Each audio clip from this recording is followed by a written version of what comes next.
ଗୋପବନ୍ଧୁ ଭବନରୁ ବାହାରୁ ବାହାରୁ ସେଦିନ ହେଇଗଲା ରାତି 8:30। ସନ୍ଧ୍ୟା 5ଟା ବେଳେ ସେଠୁ ବାହାରି ବକ୍ସି ବଜାର ବାଟ ଦେଇ ଘରକୁ ଯିବା ପାଇଁ ଯୋଜନା କରିଥିଲି। ସେଇଥିପାଇଁ ବିଶିଷ୍ଟ ସ୍ନାୟୁଶଲ୍ୟ ଚିକିତ୍ସକ ସ୍ୱର୍ଗତ ପ୍ରଫେସର ସନାତନ ରଥଙ୍କ ସ୍ୱୀକୃତି ନେଇଥିଲି ଯେ ତାଙ୍କୁ ଟିକେ ଦେଖା କରିବି ବୋଲି। ଡାକ୍ତର ରଥ ମଧ୍ୟ ହଁ କହିଥିଲେ। ଗୋଟିଏ ସଭାରେ ଅତିଥି କରି ତାଙ୍କୁ ନେବା ଥିଲା ମୋର ଉଦ୍ଦେଶ୍ୟ। ତେବେ ତାଙ୍କ ପାଖରେ ଯେଉଁ ଭାବରେ ଲୋକ ଭିଡ଼ ହୁଏ, ସେ ଭିଡ଼କୁ ଏଡ଼େଇ ତାଙ୍କୁ ଦେଖା କରିବା ସହଜ ହୁଏ ନାହିଁ। ଘଣ୍ଟା ଘଣ୍ଟା ଧରି ଅପେକ୍ଷମାଣ ଲୋକଙ୍କ ଆଗରେ ଆମେ ବିନା ଲାଇନରେ ପଶିଗଲା ବେଳକୁ ତାଙ୍କ ମୁହଁରେ ଗୋଟିଏ ପ୍ରଶ୍ନଚିହ୍ନ ଯେମିତି ଆଙ୍କି ହେଇଯାଏ। ଭିତରକୁ ଗଲା ପରେ ବନ୍ଦ କବାଟ ବାହାରୁ ସେମାନେ ବି ଦେଖିପାରନ୍ତିନି ଯେ ଯିଏ ଗଲେ ସେ ରୋଗ ଦେଖେଇଲେ ନା ଆଉ କ'ଣ କାର୍ଯ୍ୟରେ ଯାଇଥିଲେ। ତା ଛଡ଼ା ଦ୍ୱାରପାଳ ଯେଉଁମାନେ ଅଛନ୍ତି ସେମାନଙ୍କୁ ଭେଦ କରି ଯିବା ବି ସହଜ ନୁହେଁ। ଆଜିକାଲି କଟକ ସହରରେ ବହୁ ଡାକ୍ତର ଏମିତି ପେଶା କରୁଛନ୍ତି ଯେ ଡାକ୍ତରଙ୍କ ଠାରୁ ସେମାନଙ୍କ ଦ୍ୱାରପାଳଙ୍କ ମହିମା ଅଧିକ। ସେ ଯାହା ହେଉ 3.5 ଘଣ୍ଟା ବିଳମ୍ବ ମୋର ହେଇସାରିଥିଲା। ତାପରେ 81 ବର୍ଷର ଜଣେ ଉତ୍ତୀର୍ଣ୍ଣ ବୟସର ନାଗରିକ ଏତେ ରାତିରେ ଆଉ କ'ଣ ରୋଗୀ ଦେଖୁଥିବେ କି ବୋଲି ପ୍ରଶ୍ନଟାଇ ମୋତେ ନ ଯିବା ପାଇଁ ବାରଣ ମଧ୍ୟ କରୁଥିଲା। ଆଇଡିଏଲ ନର୍ସିଂ ହୋମ୍ ସାମ୍ନା ଦେଇ ମୋଟର ସାଇକେଲଟା ଗଡ଼େଇ ଦେଲି।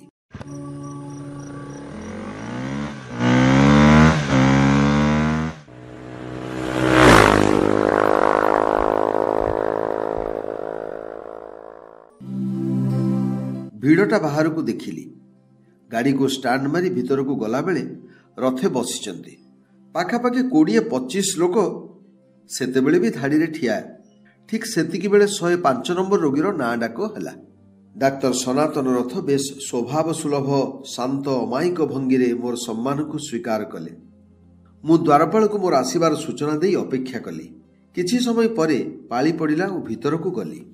ଡାକ୍ତର ସନାତନ ରଥ ବେଶ୍ ସ୍ୱଭାବ ସୁଲଭ ଶାନ୍ତ ଅମାୟିକ ଭଙ୍ଗୀରେ ମୋର ସମ୍ମାନକୁ ସ୍ୱୀକାର କଲେ। ସାର୍, ଏତେ ରାତି ଯାଏ ଆପଣ ରୋଗୀ ଦେଖୁଛନ୍ତି? ଇଏ ଥିଲା ମୋର ସ୍ୱାଭାବିକ ପ୍ରଶ୍ନ। ମୁଁ ହୁଏତ ଜାଣିନଥିଲି ଏଇଭଳି ପ୍ରଶ୍ନ ତାଙ୍କୁ ବିଭିନ୍ନ ଉଦ୍ଦେଶ୍ୟରେ ବହୁ ଲୋକ ମୋ ପୂର୍ବରୁ ପଚାରି ଆଘାତ ଦେଇଛନ୍ତି ବୋଲି। ଡାକ୍ତର ରଥ ନିଶ୍ୱାସଟାଏ ମାରି ଆରମ୍ଭ କଲେ। ଆପଣଙ୍କ ପରେ ଆସିବେ 106 ନମ୍ବର ରୋଗୀ। ତାପରେ ଆହୁରି 18 ଜଣ ରୋଗୀ ଅପେକ୍ଷା କରିଛନ୍ତି।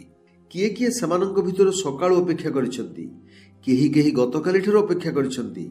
ତାଙ୍କ ଭିତରେ ରୋଗୀ ଅଛନ୍ତି ଝାଡ଼ଖଣ୍ଡ, ପଶ୍ଚିମବଙ୍ଗରୁ ତ କିଏ ସୁନ୍ଦରଗଡ଼, ମୟୂରଭଞ୍ଜ ବା ଗଞ୍ଜାମରୁ। ଏ ରୋଗୀଙ୍କୁ ଆସନ୍ତାକାଲି ପାଇଁ ରଖିଦେଲେ ସେମାନଙ୍କର କଟକ ସହରରେ ଆଉ ଗୋଟିଏ ରାତି ରହିବା ଖାଇବା ଖର୍ଚ୍ଚ ବି ରହିଛି। ସେମାନେ ହଇରାଣ ହେବେ। ଅନେକେ ଭାବନ୍ତି ଯେ ମୁଁ ପଇସା ପାଇଁ ଏମିତି ରୋଗୀ ଦେଖେ ବୋଲି, କିନ୍ତୁ ସେ କଥା ନୁହେଁ। ମୋର ଆଉ ଜୀବନରେ ଆବଶ୍ୟକତା କ'ଣ ଅଛି? ଈଶ୍ୱର କ'ଣ ବା ଦେଇନାହାନ୍ତି ମୋତେ ଯେ ମୁଁ ରୋଜଗାର କରି ଏଇ ବୟସରେ ପୁଣି ତାକୁ ପୂରଣ କରିବି? ଜଣେ ଜଣେ ତ ମୋତେ ସିଧାସଳଖ ପ୍ରଶ୍ନ କରନ୍ତି ଯେ ଏତେ ଟଙ୍କା ନେଇ ମୁଁ କରିବି କ'ଣ? କିନ୍ତୁ ଲୋକଙ୍କ ପାଇଁ ବିକଳ୍ପ ଥିଲେ ସେମାନେ ମୋ ପାଖରେ ଏତେ ଭିଡ଼ କରନ୍ତେ କାହିଁକି? ଆମ ସେବାର ମୂଲ୍ୟ କମ୍ ଲୋକ ବୁଝନ୍ତି। ଆମେ ଯେଉଁ ଫିସ୍ ନେଉ, କେତେକ ଭାବନ୍ତି ଡାକ୍ତର ସେବା ସେଇ 400-500 ଟଙ୍କା ଭିତରେ ସୀମିତ।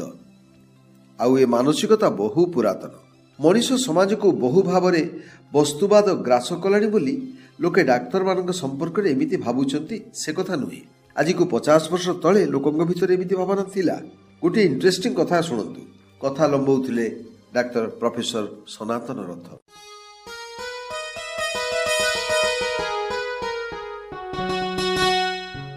70 ଦଶକର କଥା ଇଏ। ମୁଁ ସେତେବେଳେ ଶ୍ରୀରାମଚନ୍ଦ୍ର ଭଞ୍ଜ ମେଡିକାଲ କଲେଜ ସ୍ନାୟୁଶଲ୍ୟ ଚିକିତ୍ସା ବିଭାଗରେ ନୂଆ ନୂଆ ଯୋଗ ଦେଇଥାଏ।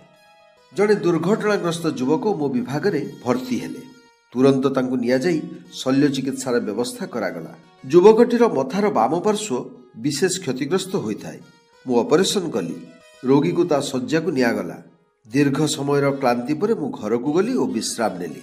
ହଠାତ୍ ରାତି 9ଟା ବେଳକୁ ଟେଲିଫୋନ ରିଙ୍ଗ ହେଲା। ଜଣେ ଡାକ୍ତର ବନ୍ଧୁ ଖବର ଦେଲେ ଯେ ସମାଜ ଖବରକାଗଜରେ ବାହାରିଛି ମୁଁ କୁଆଡ଼େ ଦୁର୍ଘଟଣାଗ୍ରସ୍ତ ଯୁବକର ମସ୍ତିଷ୍କରେ ଅପରେସନ କରି ତା ଭିତରେ କୁକୁର ମସ୍ତିଷ୍କ ଖଞ୍ଜି ଦେଇଛି ଓ ସେଇଥିପାଇଁ ଅପରେସନ ପରଠୁ ଯୁବକଟି କୁକୁର ଭଳି ଭୁକିବାରେ ଲାଗିଛି।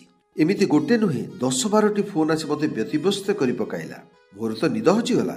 ସେତେବେଳେ ଖବରକାଗଜ ସବୁ ସନ୍ଧ୍ୟା ସଂସ୍କରଣ ବାହାରୁଥିଲା। ତେଣୁ ଜଣାଶୁଣା ଲୋକ ଯିଏ ପଢ଼ିଲା ସେ ଆଶ୍ଚର୍ଯ୍ୟ ହୋଇ ଟେଲିଫୋନ କଲା। ମୁଁ ବି ସେ କଥାରେ ଟେର ପାଇଲିନି। ସେଇ ରାତିରେ ଯାଇ ରୋଗୀକୁ ଦେଖି ଆସିଲି। କଥାଟା ଏତେ ରୋଚକ ଲାଗିଲା ଯେ ମୁଁ ମଧ୍ୟ ମୋର ଜିଜ୍ଞାସାକୁ ରୋକି ନ ପାରି ପଚାରିଲି, ସାର୍, ଏମିତି କ'ଣ ଚିକିତ୍ସା ବିଜ୍ଞାନରେ ସମ୍ଭବ? ଡାକ୍ତର ରଥ ହସି ଦେଇ କହିଲେ, ଦେଖିଲେ ତ, ଆପଣଙ୍କ ଭଳି ଲୋକ ମଧ୍ୟ ଘଟଣାଟି ଅଧା ଶୁଣୁ ଶୁଣୁ ବିଶ୍ୱାସ କରି ବସିଲେଣି। ଅସଲ କଥାଟା ହେଲା, ମଣିଷ ମସ୍ତିଷ୍କର ବାମ ପଟର ଲୋବ ଯୋଗୁଁ ସେ କଥା କହେ, ତାର ଗୁଣ ଓ ବ୍ୟକ୍ତିତ୍ୱ ପ୍ରକଟିତ ହୁଏ। ଯେହେତୁ ତାର ବାମ ଲୋବଟି ଆଘାତପ୍ରାପ୍ତ ହୋଇଥିଲା, ତେଣୁ ସେ ଆଉ ନିଜ ଭଳି ନଥିଲା। ରୋଗୀଟି ଅପରେସନ ପରେ ଏକ ବିକୃତ ରଡ଼ି ଛାଡୁଥିଲା, ଯାହା କୁକୁର ଭୁକିଲା ଭଳି ସେମାନଙ୍କୁ ଶୁଭୁଥିଲା। ତେଣୁ ସହର ସାମ୍ବାଦିକ ରୋଗୀର ଭୁକିବାରୁ ଅନୁମାନ କରିନେଲେ ଯେ ରୋଗୀ ଭୁକୁଛି ମାନେ କ୍ଷତିଗ୍ରସ୍ତ ମସ୍ତିଷ୍କରେ କୁକୁର ମସ୍ତିଷ୍କ ଖଞ୍ଜି ଦିଆଯାଇଛି। ୟା ପଛରେ ଡାକ୍ତରଖାନାର କୌଣସି ଅସାଧୁ କର୍ମଚାରୀଙ୍କ ପ୍ରରୋଚନା ଓ ଇନ୍ଧନ ଥିବା ମଧ୍ୟ ବିଚିତ୍ର ନୁହେଁ। ସେ ଯାହା ହେଉ, ତା ପରଦିନଠୁ ରୋଗୀ ସାଷ୍ଟମ ହେଲା। ମୁଁ ଯାଇ ସମାଜ ସମ୍ପାଦକ ଡକ୍ଟର ରାଧାନାଥ ରଥଙ୍କୁ ଭେଟି ଖବର ସମ୍ପର୍କରେ ସ୍ପଷ୍ଟୀକରଣ ଦେଲି। ଡକ୍ଟର ରଥ ବହେ ହସିଲେ, ଆଉ ଯେତିକି ହସିଲେ ସମ୍ପୃକ୍ତ ସାମ୍ବାଦିକଙ୍କ ଉପରେ ବର୍ଷିଲେ ମଧ୍ୟ ସେତିକି। ସେଇ ଦିନଠୁ ତାଙ୍କ ସହ ମୋର ଗୋଟିଏ ଦୃଢ଼ ସମ୍ପର୍କ ମଧ୍ୟ ସୃଷ୍ଟି ହୋଇଗଲା। ଏତକ ବଖାଡ଼ି ସାରି ଡକ୍ଟର ରଥ ଆଉ ଏକ ଦୀର୍ଘଶ୍ୱାସ ନେଲେ। ବନ୍ଦ ଦ୍ୱାରଭେଦୀ ଅପେକ୍ଷାରତ ରୋଗୀଙ୍କ ଅସ୍ୱସ୍ତିର ଏକ କ୍ଷୀଣ ସ୍ୱର ଆମ କାନରେ ବାଜୁଥିଲା।